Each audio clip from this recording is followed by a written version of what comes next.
So my TBR changed in the last week, so let's talk about what I'm reading for August.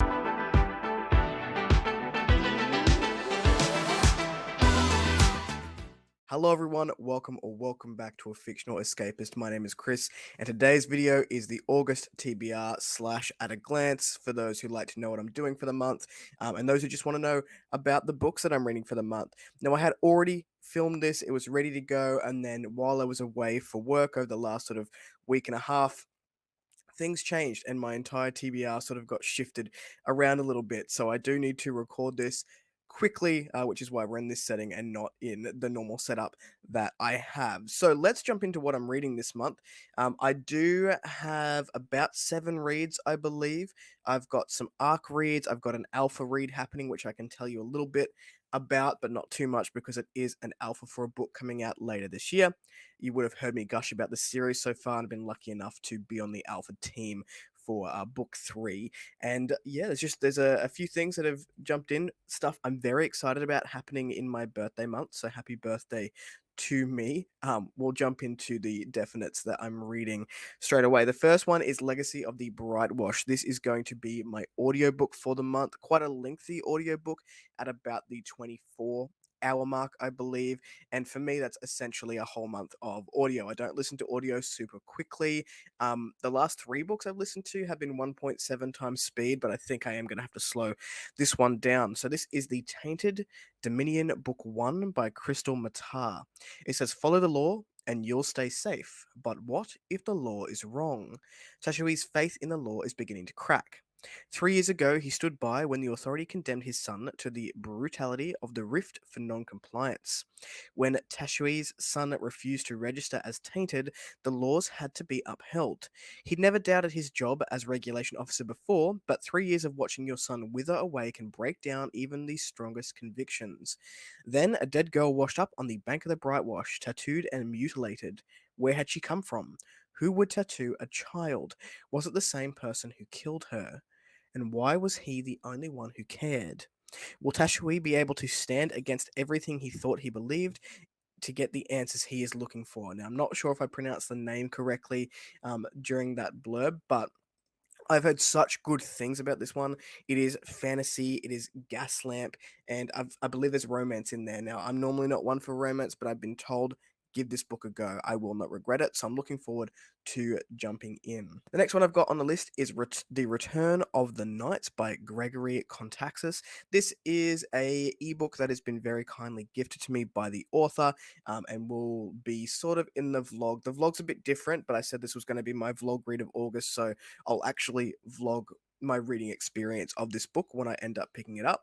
And this is the Dance of Light Book 1. The Palace of the Dawn will soon be stormed. The most ruthless man of all time is one step away from assailing on Lovebridge and dethroning Sophie Delamere. The Queen of Night Dawn is now alone, with neither allies nor an army capable of rebuffing the enemy which is approaching her city. Everything appears to be over until a mysterious young man, Elliot, makes his appearance. Entangled in a web of lies and politics, Elliot will try to draw Walter away from Lovebridge and face him in the stronghold of Wixworth.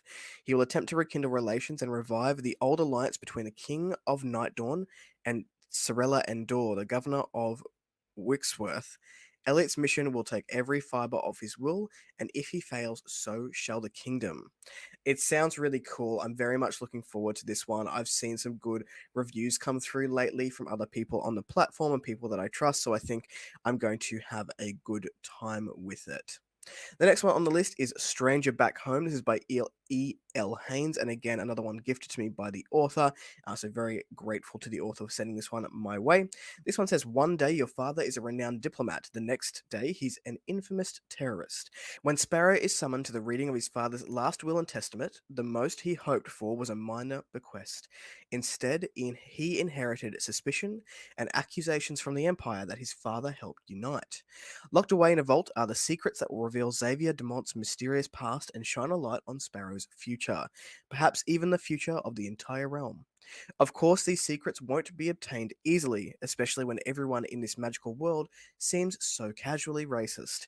Social dynamics in this world were already pretty strange, and somehow Sparrow makes everything stranger. This one sounds like it's going to be a bit of fun. The next one that I have to read is Esme and I have done like a favorite book swap, and she's going to read Carved Amidst the Shadows while I read Renia. I hope that I pronounced that correct. And this is Luna Runem, I'm not sure if I pronounced that correctly. Book number one by Carl Forshaw. Now, I've heard nothing but incredible things about this book from Esme and a few other reviewers that I do trust. So I'm jumping in. I'm going to go in and see what this book is all about. It says the halls of Ven are the seat of both knowledge and power in the great continent of Luna Runem. Again, there's an I in there. I'm sure I'm pronouncing it wrong. Renia, a scribe with a tragic past, spends her days expertly copying books that do little to satiate her desire for knowledge. When a fateful commission lands on her desk, she finds herself tasked with transcribing a book coveted by assassins from the southern continent. First time I read this blurb, it sounds cool. Its theft throws the scribing halls into chaos and threatens to destroy the fragile peace that exists between their nations. Haunted by dreams of her past, Renia must learn to master her impulses and awaken her long dormant magical abilities if she is to prevent war. Fate, it would seem, is eager to grant her wishes, yet she must risk everything to pursue it and pay the bloody price it demands. Alright, you got me. The blurb sounds excellent. I'm looking forward to getting to this one, just seeing what all that hype is about. The next one on this list is a carryover from July, and that is Doctrines of Fire by C.L. Jarvis. I'm currently reading this one. It's the 31st of July as we record this, and I don't think I'm going to be done with it by the end of today because I'm only at 20% ish. So we will see if I finish it, but I think that will be a carryover into the next month. The next one I have on here is my alpha read. This is Shadows of Nyn'Dira. This is the Fallen Light Book 3 by H.C. Newell. So I did read The Curse of the Fallen and also The Forbidden Realms this year and really enjoyed it. So I've been lucky enough to be on the alpha team for that one, which is awesome. So I will be starting that one very soon, probably tomorrow, to help H.C. Newell get that one out by the end of the month. Alpha reads tend to take me a little bit longer because I am actively taking notes and writing a reading report essentially for the author. So that one will take a little bit. The next one that I have on here is Marked for the Pyre by M.T. Fontaine. This is book 2 in the series. So I really, really loved Carved Amidst the Shadows. Marked for the Pyre is coming out on August 30th this year. And I essentially begged to be part of this ARC team. So I will be reading this one hopefully with Esme after she finishes reading Carved Amidst the Shadows and hopefully really liking it. So I'll be reading this one, but I can't give too much away because it is a book 2, of course. So you will have to wait for my thoughts because I am planning on having a release day review for this book. The only other one on here that I can really mention to you with any sort of confidence that I will read is the 4th book of Malazan. So that is House of Chains, I believe, is book number 4. Don't quote me on that. I'm going off memory. House of Chains is what I have here. I've been quite enjoying the Malazan Book of the Fallen experience thus far this year with Roger and Mark. It's been good to read it alongside Mark, who has already read the series, to clear some things up if I do have questions, and Roger, whose experiences has been a little bit different from mine, but we do share some thoughts. So it has been fun to have the differing personalities come through and read those books. So House of Change will likely happen in the last 10 days of the month. I know that these books take me a lot longer to read and to grasp. Even if I'm still blitzing through 150 pages a day, I tend to need to stop and then think about those 150 pages and what's occurred. The reading pace got faster towards the end of Memories of Ice, but there's a lot of world building, a lot of exposition, a lot of philosophizing that goes into these books, so I know it will take me a significant amount of time. So, those are the things that I have planned on the definite list for August of 2023. There are a few things in the pipeline which may push some of these reads and that would be alpha reads and beta reads. I've potentially got one of each coming in the month, but they're not confirmed yet, so I haven't put them on the list here. If I do get through those, I will be carrying over a few other things from July. So Dragon Your Bones by Tatiana Obey. I'd like to get read Anonymity by Alexandra Almeida and A Low Country by Morgan Shank will basically be on these lists as maybes, subs, or whatever you want to call them, until they have been read. So that is the TBR. For people who are just here for the TBR, click away. I'll catch you next time. Thank you so much for watching. For anyone who does want to see what I've got going on for the month, we'll jump into the At a Glance in 3, 2, 1. All right, at a glance, what have I got going on for August? On August 1st, you'll be getting this video, August TBR and At a Glance. On Thursday the 3rd, I'm hoping to have my Bones to the Wind book reviews. That's Tatiana Obey, the Forging Age Duology Book 1. Hoping to have that review out on Thursday. On Saturday the 5th, with any luck, I will have the July reading wrap up for 2023. On Sunday the 6th, I have a author interview with Mr. Mark Holloway, who has just finished the Aspect. So volume 1 of the Aspect has been completed. It's been out for a couple of weeks now.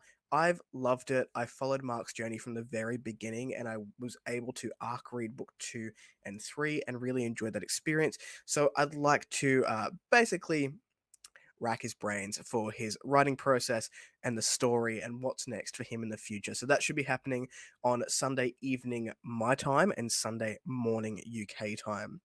On Monday the 7th, I'm hoping to have indie releases for August. Now, these lists do expand during the month sometimes, so I don't want to leave it as late as I have been in doing it sort of in the second half of the month, but I do want to give authors just a couple of extra days at the beginning of the month to get as many books on that list as possible. I've heard there's quite a lot happening in August. On Thursday the 10th, I will have the Phantom and Rook book review. This is one was interesting for me because it was a cozy fantasy romance, which is just not a subgenre I normally read, but it was queer as hell, and I liked. I liked it. I enjoyed it. Certain aspects of it more than others. So that review will be coming out to you on the 10th. On August the 14th, it's this week is dedicated to series check-ins, where I'm at, what I'm still reading, what I'm planning to finish this year. So we'll have a series check-in of current series that I'm reading and planning to continue on with on August the 14th. And then on the 19th, which is the Saturday, I will do a series check-in for my DNF, so series I'm not planning on continuing, and my Not For Now series I may come to in the future, but really not on my radar for the foreseeable future. Just jumping back to Thursday the 17th, there'll be another book review. I believe this one will be Red Hail by Jamie Killen.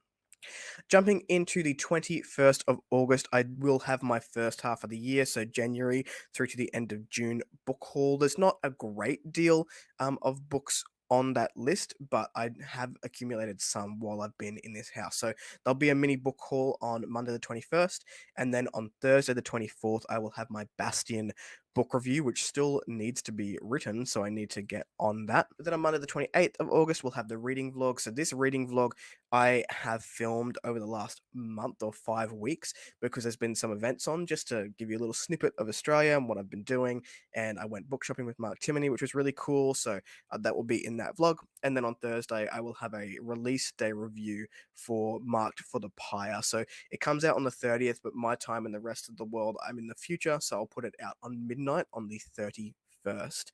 And at some point in there, I may chuck in another book review. I recently read Neon Ghosts by Daniel B. Green, and I think it was much better. There is a lot more skill and storytelling than the first book that I read by the author, and I didn't enjoy very much. So I would like to get that review out there as a positive for this person. Plus, I've just discovered that I love cyberpunk. It's so cool. So there's that, I guess. So that is what I've got going on in the month of August. What are you picking up? What are you reading? What are you excited for? Let me know in the comments down below.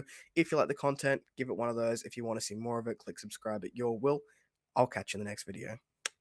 Ciao.